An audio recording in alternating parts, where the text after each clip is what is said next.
Seguimos caminando en este tiempo ordinario, en este tiempo en el que es necesario descubrir también la presencia de Dios en medio de nuestra vida, no solamente cuando hay fiesta.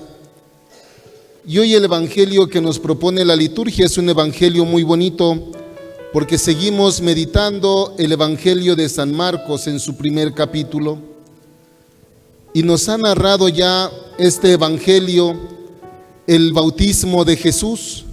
Nos ha narrado también que después del bautismo Jesús se ha ido al desierto a discernir la vida, se ha ido no solamente a pasar estas situaciones de tentación como las conocemos, sino sobre todo se ha ido a fortalecer en este caminar con el Padre.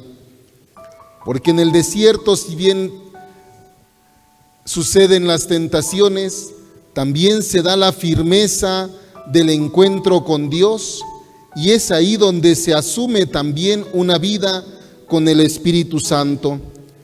Y por eso ahora Jesús aparece ya en la escena pública, decimos. No solamente era Juan el Bautista el que bautizaba, ahora dice el evangelista, Juan ha sido arrestado, lo ha tomado Herodes preso, y seguramente sabemos el desenlace. Juan va a morir a manos de Herodes por deseos de Herodías, su esposa, su mujer. Sin embargo, hoy Jesús se aparece con un mensaje de esperanza. El tiempo se ha cumplido, dice, y el reino de Dios está cerca. San Lucas nos va a expresar este anuncio de Jesús de una manera también diferente, pero con el mismo mensaje. San Lucas dice que Jesús va a la sinagoga de Nazaret, le dan un libro del profeta Isaías, él va a leer este pasaje y va a encontrar escrito: el Espíritu del Señor está sobre mí, me ha enviado para anunciar la buena noticia a los pobres, para dar libertad a los cautivos, para dar la vista a los ciegos y proclamar el año de gracia del Señor. Fíjese qué interesante es combinar estos dos evangelios y comprenderlos en una misma perspectiva: el reino de Dios. Porque todo el pueblo de Israel, el pueblo de Jesús, esperaba al Mesías, pero también esperaba el reino de Dios. Quizás a veces cuando nosotros oímos el reino de Dios, a veces ya quisiéramos que Dios ya reinara y estuviera aquí en medio de nosotros y que se transformara la vida de un momento a otro, como si todo fuera bien bonito. El reino de Dios, como lo comprendía el pueblo de Israel, tiene al menos una implicación con la historia, tiene también un volver a sus orígenes, un volver al caminar con Dios para que éste esté en medio de su pueblo. Porque el pueblo de Israel va interpretando también la vida desde esta gracia de Dios, desde esta presencia suya. Ya cuando estaban en Egipto y han salido de ahí, han visto que Dios también empieza a reinar, que Dios se hace presente cuando los ha sacado de esa esclavitud y les ha dado una nueva vida a través de la libertad. Sin embargo, el tiempo sigue caminando, sigue transcurriendo, y podemos llegar nosotros al reinado de David. Esta semana hemos estado leyendo el libro de Samuel, que nos va narrando esa historia, cómo David llega a ser rey de Israel. Y al menos con David, el reino de Israel, este pueblo de Dios, empieza a prosperar. Si bien es cierto que el pueblo de Israel aguarda al Mesías, esperan a alguien que sea como Moisés, que le dé una libertad, a alguien que les lleve a una vida más plena con Dios. Y vamos a descubrir que en David se van dando ciertas actitudes que el pueblo empieza a decir: ahora sí está reinando Dios. Y la primera cosa que David hace en medio del pueblo es vencer a un hombre filisteo. ¿Se acuerdan cómo se llama ese hombre filisteo? ¿Cómo se llama? A Goliat, ¿no? aquel hombre que asustaba a todo el pueblo porque dice era un hombre grande, un hombre gigante, buen guerrero, y entonces todos los pueblos se sometían a los filisteos. Pues la primera acción con la que David destaca en medio de la comunidad es atreverse a pelear con este hombre y haberlo derrotado. ¡Ah, qué bonito! ¿No? Pero una vez que David sube al trono, que una vez que Saúl ha muerto, David toma las riendas también de este pueblo y empieza a darle prosperidad a esta comunidad. Pareciera ser que el pueblo de Israel está viviendo una época muy buena. Los tributos que dan las demás comunidades sirve para que en medio del pueblo de Israel la pobreza se vaya dispersando, que ya no haya tanta desequilibrio, tanta desigualdad. Viene a unir un poco más también al pueblo en la oración, rehace el culto a Dios, y entonces pareciera ser que el pueblo está gozando de una buena estabilidad. Ahora dice Jesús, el reino de Dios está cerca. Y el pueblo empieza a pensar que viene un momento también así como lo han vivido con David. Ahora ya no son los filisteos los que están amenazando la vida, ahora es el imperio romano. Y ellos quieren que también el imperio ya los deje libres, que ya no sean esclavos, ya no quieren seguir pagando tributos, y entonces dicen, pues si viene el reino de Dios, entonces nos va a quitar todas estas situaciones de opresión. Y empiezan a ver en Jesús a alguien con este mensaje y lo ven como alguien esperanzador. Sin embargo, ven también cómo Jesús está actuando con los enfermos, con aquellos más desprotegidos, y dicen, entonces puede ser que en Él se va a cumplir el reino de Dios. Y por eso dice Jesús, para que el reino de Dios se haga presente, implican dos acciones.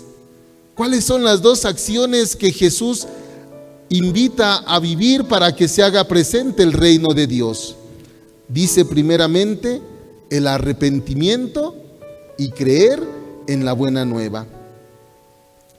Fíjense entonces cómo el arrepentimiento, así como nos ha narrado la primera lectura, el arrepentimiento implica también un cambio de vida.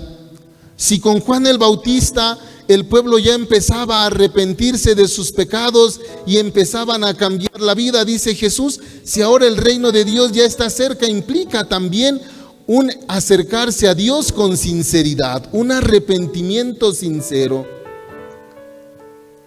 Después nos va a decir en las bienaventuranzas el Evangelio de San Mateo que solamente los de corazón limpio pueden ver a Dios, podrán descubrir ya presente este reino. Quien no tiene el corazón limpio, quien no tiene el corazón puro, seguirá viviendo según sus propios criterios. Y por eso Jesús está exigiendo el arrepentimiento y la conversión, el creerle a Dios e implica también una escucha atenta. Por eso dice Jesús, este arrepentirse no solamente es decir, sí, ya ahora ya voy a cambiar, voy a dejar esto. Arrepentirse, dice, implica volver a Dios, implica este cambio de vida. Ahora nosotros durante este año podemos descubrir que la conversión no solamente es hacer un giro y ya, no solamente la conversión o el volver a Dios se da desde las propias fuerzas, porque muchas veces las propias fuerzas a veces se cansan, a veces terminamos no haciendo lo que anhelamos. Por ejemplo, muchos de nosotros ahora en diciembre decíamos, vamos a iniciar este año con nuevas metas, ahora sí voy a cambiar, voy a poner empeño en estas cosas, ¿no? Fue un mes de mucho comer diciembre, ¿ah? Y muchos decimos, ahora sí me voy a poner a dieta. ¿Y lo hicimos? No, porque llegaron las roscas, ¿verdad? Y decimos, bueno, ahora sí vamos a empezar la dieta, vamos a cambiar, pero todavía faltan los tamales del día 2, ¿verdad? Y no cambiamos. A veces las propias fuerzas no nos dejan cambiar. Por eso En el reino de Dios no solamente las fuerzas personales, los propios criterios son los decisivos. A mí me gusta una palabra que se me hace que es más profunda que solamente decir conversión, que solamente implica hacer un giro. Hay una palabra bonita que se llama o que se dice metanoia. Y la metanoia llega más profundo, a mí se me hace que llega como más profundo al corazón, porque la metanoia no solamente son las propias fuerzas, sino que es dejar también que Dios siga hablando a nuestra vida y que nos siga jalando hacia Él. Y en ese jalar de Dios hacia Él implica también la libertad personal. ¿Quieres caminar hacia Dios? ¿Quieres cambiar de vida? ¿Quieres dejarte conducir por Dios? ¿Quieres dejar tus propios criterios? Si la respuesta es sí, entonces se viene dando esta conversión más profunda, esta metanoia, este dejarse guiar también por la gracia de Dios. Porque hay una escucha atenta a su palabra, porque hay todavía un deseo de Dios. El que ya no desea encontrarse con Dios, difícilmente va a cambiar la vida. El que ya no busca a Dios, difícilmente va a escucharlo. Solamente el que quiere todavía el reino de Dios, el que anhela todavía esa presencia de Dios en medio de la vida, estará atento a escucharle. Por eso implica, decíamos con San Mateo, la limpieza del corazón, el renovar también la vida. Y a veces nos pudiéramos preguntar, ¿deseamos también el reino de Dios en medio de nuestra vida, en medio de nuestra familia? Si lo buscamos y si lo queremos, ¿qué hemos hecho también nosotros para que ese reino de Dios se haga presente en medio de nuestros hogares? Porque a veces sería muy tentador decir queremos el reino de Dios, pero solamente cuando se habla allá en la iglesia. Y a veces en la vida personal, en la vida familiar, seguimos con nuestros mismos criterios. El reino de Dios implica también cambios en medio de nuestros hogares, en medio de nuestra vida. ¿Cómo vamos haciendo presente este reino de Dios como esposos o como esposas? ¿Cómo vamos dejando que Dios hable también en medio de nuestra vida? ¿Cómo nos relacionamos? ¿Cómo escuchamos al esposo, a la esposa, a los hijos, a los papás? Porque también ahí nos habla Dios. Cómo la vida de la familia implica o exige también cambios, actitudes entre nosotros. A veces implica también comprensión, a veces implica obediencia, implica también ir al encuentro de aquellos a quienes hemos dejado solos en la vida. Y por eso el reino de Dios implica el corazón sencillo, implica el corazón puro. Porque si no, el reino de Dios tampoco se hace en medio de nosotros. Aquí venimos a escuchar la palabra de Dios para también hacer la vida en medio de nuestra familia. Y un ejemplo de esa conversión hoy nos lo ha dado también el Evangelio al haber llamado Jesús a estos 4 primeros discípulos. A Simón y a su hermano Andrés, a Santiago. ¿Y quién es su hermano? Y Juan. ¿Ya? Estos hombres que han dejado la vida de la familia, que han dejado el trabajo y han seguido a Jesús, han empezado ya un proceso de conversión. Porque la conversión no se da de una vez y para siempre. Decir, ya me convertí, ya no tengo nada más de qué convertirme. La conversión es un camino que nos implica todos los días empezar a cambiar algo, empezar a volver a Dios, empezar a encontrarnos otra vez con aquellas personas que amamos. La conversión es diaria, así como el encuentro y el anhelo por Dios también lo es de todos los días. Hoy en el Ángelus que proclamaba el Papa Francisco allá en Roma, nos decía cómo Jesús se sigue acercando a los hombres para hacernos partícipes de su misión, de anunciar la buena nueva, de anunciar el reino de Dios. Y decía el Papa, nos llama para ser cristianos activos, como aquellos 4 discípulos que han iniciado este caminar. Nos llama también para ser responsables de este reino de Dios en medio de nuestras vidas. Nos llama para ser protagonista. Nos participa de su misión a cada uno de nosotros. Pero decía también unas palabras fuertes el Santo Padre, decía, el cristiano que no es activo, el cristiano que no es responsable ni protagonista de su fe, ni protagonista del reino de Dios, no es un cristiano.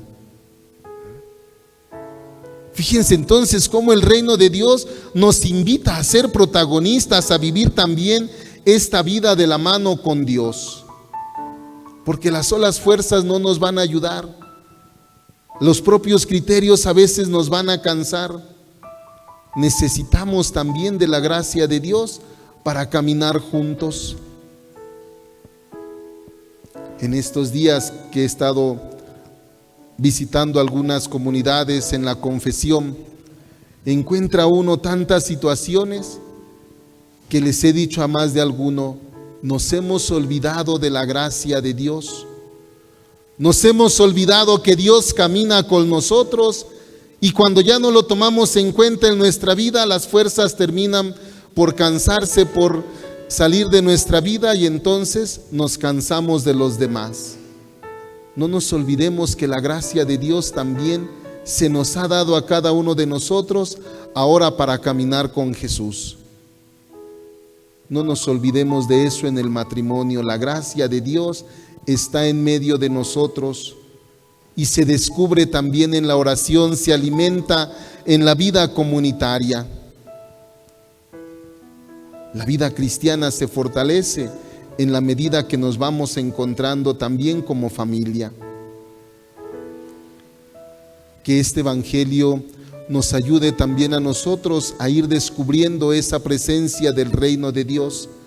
A lo mejor ya no en la prosperidad como en el reinado de David, pero sí haciendo una vida más llevadera en medio de nuestros hogares, donde a veces implica cambiar gestos también como esposo o como esposa, donde a veces tenemos un corazón duro, donde a veces queremos que el otro haga lo que yo quiero, donde a veces necesitamos también ceder en algún momento para poder llevar una vida más tranquila, donde el hijo necesita también aprender a obedecer, a escuchar la palabra que Dios nos da a través de nuestros padres, donde los padres somos los primeros responsables en escuchar a Dios para poderla transmitir esa palabra a los hijos. Vivamos esta conversión, vivamos este arrepentimiento, esta metanoia, para poder volver a Dios con un corazón sincero. Que el Señor nos acompañe, que el Señor nos bendiga a cada uno de nosotros, para que al iniciar este tiempo ordinario, podamos seguir descubriendo a Dios en medio de nuestra vida. Hoy la iglesia celebra este domingo como el domingo de la palabra de Dios. Y el Papa Francisco también nos invitaba y nos preguntaba, ¿dónde está nuestra Biblia? ¿Qué lugar ocupa en nuestra vida? Porque seguramente muchos de nosotros tenemos una Biblia, ¿o no tenemos Biblia? ¿Y dónde está? En la casa, sí, ya sé que en la casa. Pero ¿qué lugar ocupa en medio de la casa? ¿Está arrumbada? ¿Está nada más en medio de otros tantos libros? ¿O está por allí empolvada nada más? Dice el Papa Francisco, ¿quién de nosotros, quién de los cristianos ha leído por lo menos un evangelio de principio a fin? ¿Los han leído ustedes? Eso me dice como que no. Ese silencio dice que no los hemos leído. Bueno, pues si estamos en el domingo de la palabra de Dios, vamos a hacernos el propósito que en esta semana podamos leer el evangelio más antiguo, el evangelio más cortito, el evangelio que nos muestra a Jesús como el Hijo de Dios. ¿Cuál es el evangelio más antiguo? Bueno, pues el evangelio más cortito. Ajá. El de San Marcos, el que hoy estamos meditando. Solamente 16 capítulos, mientras que Mateo, Lucas y Juan son un poco más extensos. Hagamos el propósito de leer por lo menos esta semana el Evangelio de Marcos, para que la próxima semana sepamos cómo vamos continuando con esta lectura, con esta meditación. Y también hoy el Papa Francisco nos ha dado una gran noticia. Cada 25 años la Iglesia celebra un jubileo. Nos invita a encontrarnos con Dios de una manera más cercana.